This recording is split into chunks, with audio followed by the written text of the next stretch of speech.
خوف آئے گا تو امن میں عطا کروں گا۔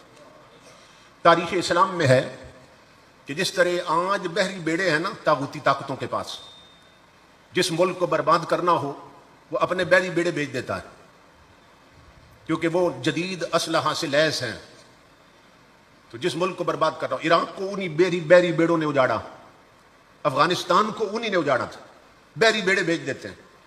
تو اب تو ان کے پاس کئی ہزار بحری بیڑے ہیں نا، لیکن اس وقت جو سپر پاور تھی اس کے پاس صرف ایک ہی بحری بیڑا تھا۔ جس علاقے میں بیڑا غرق کرنا ہوتا وہاں اپنا بیڑا بھیج دیتے تھے۔ تو وہ دور کس کا دور تھا؟ حضرت سلطان صلاح الدین ایوبی کا دور تھا۔ طاغوتی طاقتوں نے، کافروں نے پروگرام بنایا کہ سلطان صلاح الدین ایوبی کی عوام بہت کمزور ہیں اور اس وقت وہ نہتے ہیں، ان کے پاس اسلحہ بھی نہیں اور کھانے کے لیے بھی کچھ نہیں ہے۔ تو ایسا کرتے ہیں اپنا بحری بیڑا بھیج کرنا اتنا شدید حملہ کرتے ہیں کہ مسلمانوں کا وجود مٹا کے رکھ دیتے ہیں۔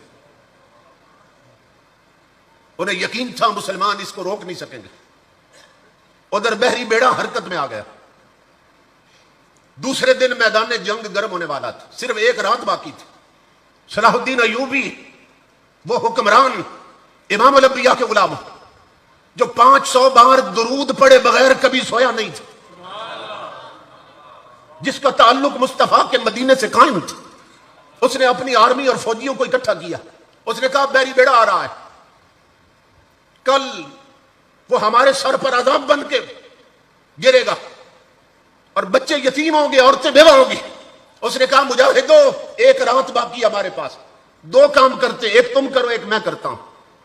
آرمی نے کہا وہ کیا ہے؟ اس نے کہا آج رات کے لیے تم میدان اور مورچے سنبھال لو اور آج رات کے لیے میں کملی والے کا مسلح سنبھالتا ہوں۔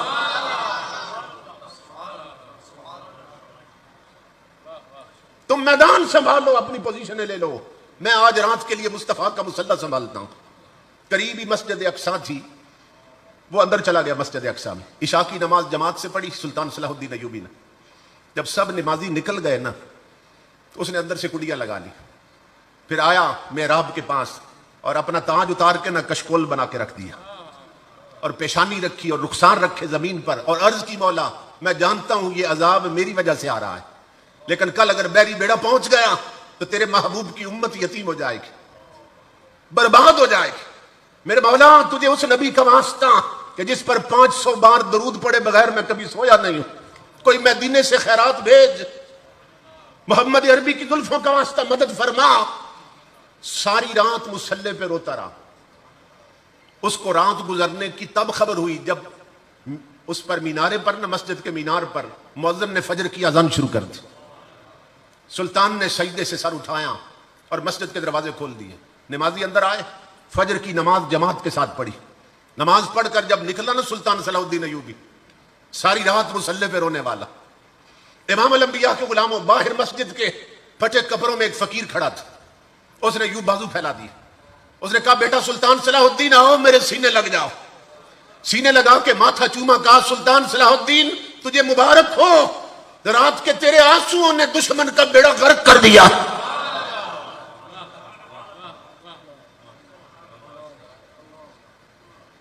سمجھ رہے؟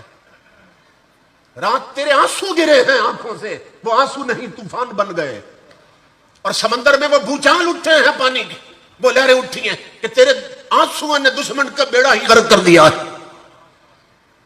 تو میرا پیغام یہ ہے محمد عربی کے غلاموں، ہم لٹ رہے ہیں، ہماری کشتی ٹوٹنے والی ہے، ہماری آئیڈینٹی ختم ہونے والی ہے، ہمارا ملک پورا لپٹ میں ہے، دیوالیہ ہونے والا ہے۔